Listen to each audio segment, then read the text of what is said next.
it gives me the opportunity na lang to earn for that trade na makover yung parang pinang-enroll ko for this masterclass. 100% or more than 100% nung initial capital ko for that specific trade. So, kaya ako na-graduate. So, sobrang happy dahil pinabayaan ko lang mag-play out yung strategy and the strategy works and the market uh, is giving naman yung nung time na yon. So, na-earn ko yung 100%, more than 100% nung aking capital for that trade.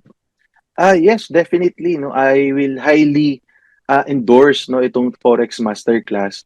If masaya ka sa PDSI, sa Forex natin na tinitrade mo ngayon as a scalp trader or day trading, mas mag-enjoy mo tong Forex Masterclass kasi it will give you flexibility, number one, sa time and effort.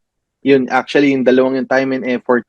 Kasi if you have a proper trading plan na and strategy for doming or yung this sa masterclass na to, makakapag-relax ka, marami ka pa magagawang ibang bagay na alam mo may isa kang position na nag-earn ka na for swaps. At the same time, may potential siya talaga mag-earn big din nang hindi ka uh, nakikipaglaban sa volatility ng scalping and day trading.